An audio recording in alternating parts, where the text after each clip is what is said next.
Hey, welcome.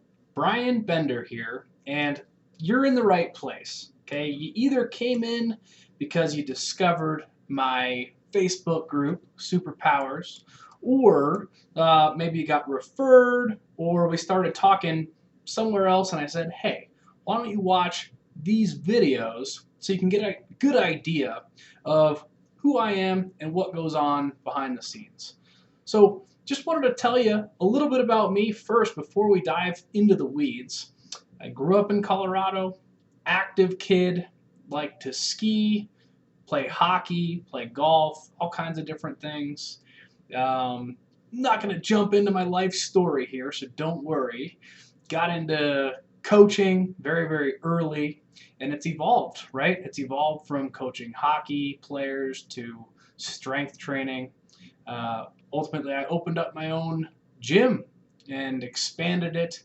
We had about a 7,000 square foot facility, and now I'm coaching entrepreneurs. So it's been a long 20-year process to get there, but I want to share with you some of the things that I've learned along the way, and I'll tell a couple of stories while I'm at it.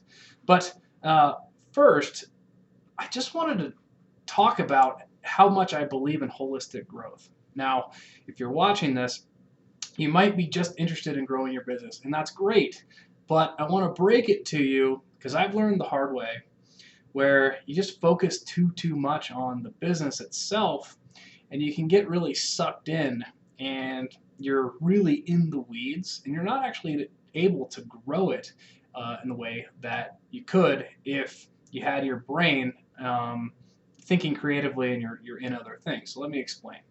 You guys may have seen the Wheel of Life. I didn't create it, though I have iterated my own version of it. Maybe that's why you're here. You clicked on something with the Wheel of Life in it.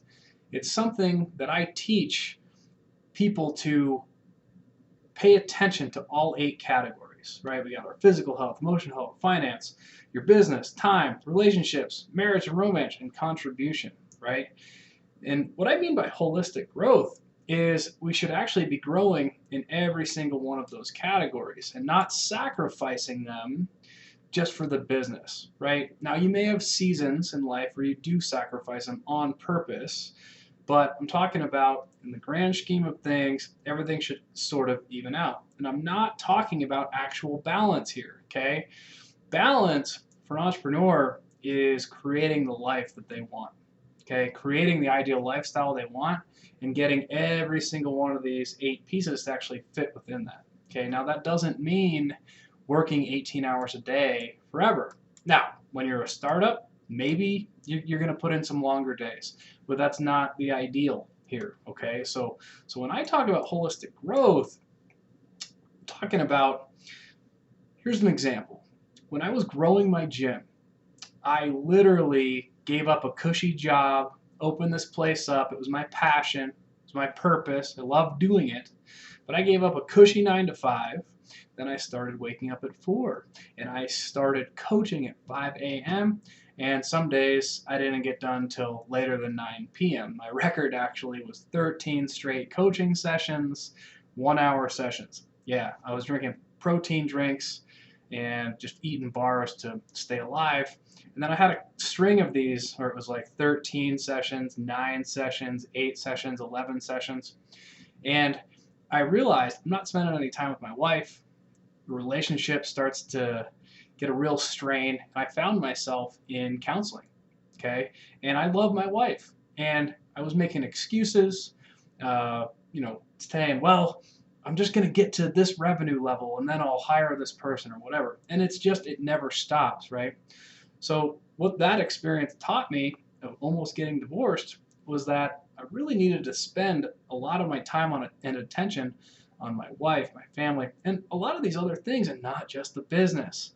So, if you told me that when I was in it, I might have said, yeah, whatever. I wasn't very open to new techniques. And what I want you guys to understand is the more open minded you are to new techniques or new thought shifts, the more you're going to be able to contribute to this holistic growth. And the prerequisite for all of it is actually having a growth mindset. Okay, and what I mean by a growth mindset is you are obsessed with growing in all those 8 categories, and you're never going to get complacent. You're never going to be like happy. Now, you might get your business to a level that supports your lifestyle. You might be happy with that. You might just want to stop there, and that's okay. But you're going to want to push these other things, like your marriage, for example. If you're not married yet, your push might be to find your soulmate, and that's great. But if you are married, depending on where you are in the process, you want to keep growing that relationship. You want to keep cultivating it. If you let it go, it's going to get stale, and that's no fun.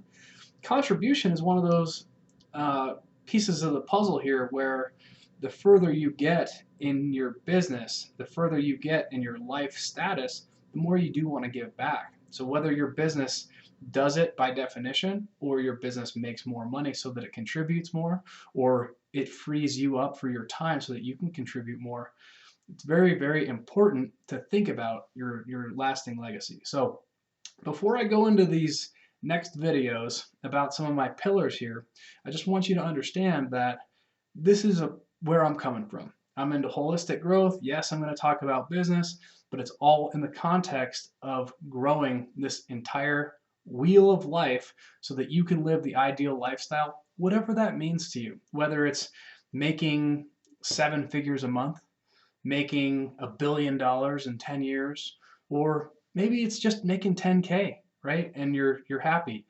It doesn't matter what your vision is, as long as what I'm about to show you is all in alignment. Okay, so I'm excited to show you in the next coming videos all these different pillars. They're going to help you to grow holistically.